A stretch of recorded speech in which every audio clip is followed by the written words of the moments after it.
नमस्कार। कभी सोचा है कि हम जो भी खाते हैं मतलब दाल चावल रोटी फल, वो असल में हमें एनर्जी कैसे देता है?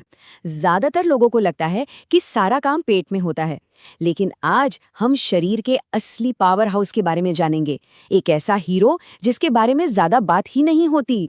तो चलिए सीधे मुद्दे पर आते हैं। एक सवाल है, हमारे शरीर की असली एनर्जी आखिर बनती कहाँ है? क्या ये पेट में बनती है जैसा हम हमेशा से सोचते आए हैं? इसका जवाब शायद आपको चौंका दे। असली एनर्जी सेंटर पेट नहीं, बल्कि हमारी छोटी आंत है। जी हाँ, द स्मॉल इंटेस्टाइन। यहीं पर खाना अपने सबसे छोटे, सबसे यूजफुल फॉर्म में टूटता है, सारे पोषक तत्व खून में जाते हैं और यहीं से शरीर की हर एक कोशिका तक फ्यूल पहुंचता है। तो चलिए इस कमाल के अंक को जरा और करीब से जानते हैं। इसके अंदर एक पूरी छिपी हुई दुनिया है, आइए उसमें झांकते हैं। जरा अंदाजा लगाइए, हमारे ही शरीर के अंदर करीब 5 से 6 मीटर लंबी एक घुमावदार ट्यूब है। मतलब एक इंसान की हाइट से 3 गुना से भी ज्यादा। कमाल की इंजीनियरिंग है ना? जो हमारे पेट में इतनी सफाई से पैक की हुई है। और ये कोई मामूली ट्यूब नहीं है। इसके 3 खास हिस्से हैं और हर एक का अपना एक स्पेशल काम है। पहला है डुओडिनम। ये केमिकल लैब की तरह है, जहां एंजाइम और बाइल मिलकर खाने को तोड़ना शुरू करते हैं। फिर आता है बीच का हिस्सा जेजूनम, जो ग्लूकोज और अमीनो एसिड जैसे ज्यादातर न्यूट्रिएंट्स को सोखने का मेन हब है। और आखिर में है इलियम, जो विटामिन B12 जैसी बेहद जरूरी चीजों को एब्जॉर्ब करने में माहिर है। लेकिन इसकी असली जादूगरी तो माइक्रोस्कोप के नीचे दिखती है। छोटी आंत के अंदर की दीवार बिल्कुल सपाट नहीं होती।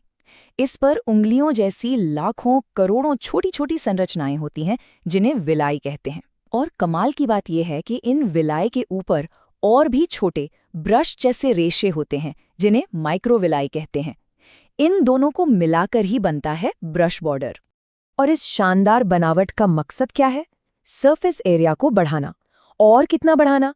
अगर हम इस पूरी सतह को फैला दें तो ये लगभग एक टेनिस कोर्ट के बराबर जगह घेरेगी। इतना बड़ा एरिया ये पक्का करता है कि खाने से ज्यादा पोषक तत्व सोखे जा सके। तो ये पोषण की पूरी कीमियागरी चलती कैसे है? देखिए, जो कार्बोहाइड्रेट्स हम खाते हैं जैसे रोटी और चावल, वो तुरंत एनर्जी के लिए ग्लूकोज में बदल जाते हैं। प्रोटीन टूटकर अमीनो एसिड बनते हैं, जो हमारे शरीर की कोशिकाओं और हार्मोन्स के लिए समझिए बिल्डिंग ब्लॉक्स का काम करते हैं। और फैट्स, वो फैटी एसिड में बदल जाते हैं, जो एनर्जी का एक स्टोर्ड खजाना है। लेकिन रुकिए, छोटी आंत का काम सिर्फ पचाने तक ही सीमित नहीं है। इसकी कुछ ऐसी सीक्रेट सुपर पावर्स हैं जो हमारी सेहत के लिए बेहद जरूरी हैं। हमारी आंत की दीवारों के अंदर इम्यून सेल्स का एक पूरा नेटवर्क है, जिसे गट एसोसिएटेड लिम्फोइड टिश्यू कहते हैं।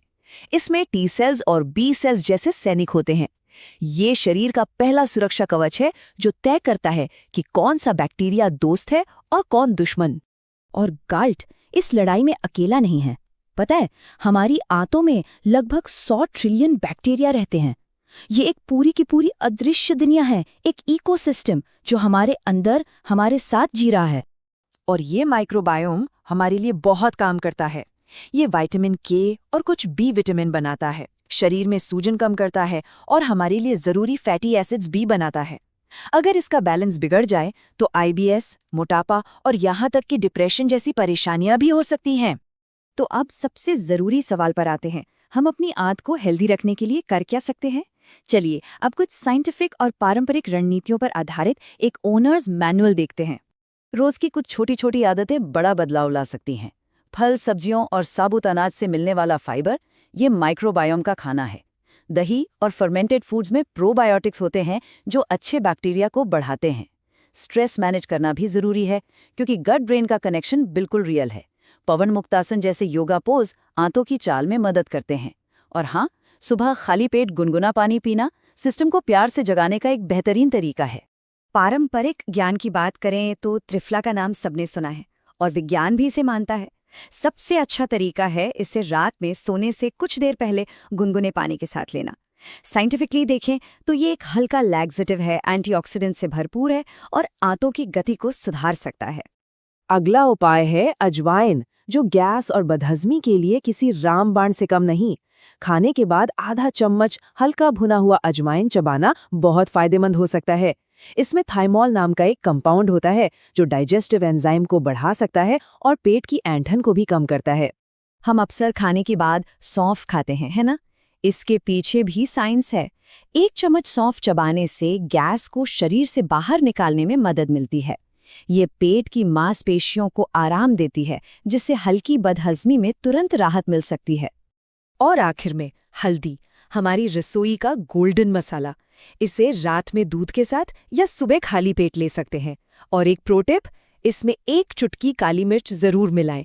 ये इसके अब्जॉर्प्शन को कई गुना बढ़ा देती है। हल्दी में जो कर्क्यूमिन होता है वो एक पावरफुल एंटी इन्फ्लेमेटरी है जो आंतों के सूजन के लिए बहुत अच्छा है। ये घरेलू उपाय बहुत काम के हैं, नो डाउट, लेकिन इनकी भी एक सीमा होती है और ये जानना बहुत बहुत ज़रूरी है कि डॉक्टर से कब मिलना है। इस बात को बिल्कुल साफ साफ समझना होगा। कुछ लक्षण ऐसे होते हैं जिनके साथ घरेलू उपचार काफ़ी नहीं होते। ये संकेत किसी गंभीर समस्या की तरफ इशारा कर सकते हैं। तो ये हैं वो रेड फ्लैग लक्षण। किसी भी तरह की ब्लीडिंग, बहुत तेज और लगातार दर्द, बिना किसी वजह के लगातार वजन का घटना या विटामिन B12 की कमी के लक्षण जिनका कनेक्शन अक्सर इलियम से होता है। अगर इनमें से कोई भी लक्षण दिखे तो बिना देर किए मेडिकल सलाह लेना सबसे जरूरी है।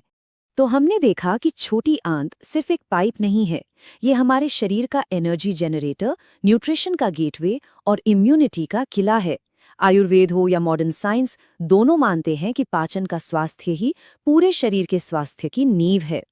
तो सोचने वाली बात यह है कि क्या हम अपने स्वास्थ्य के इस अनसुने हीरो को वो सम्मान और देखभाल दे रहे हैं जिसका वो हकदार है?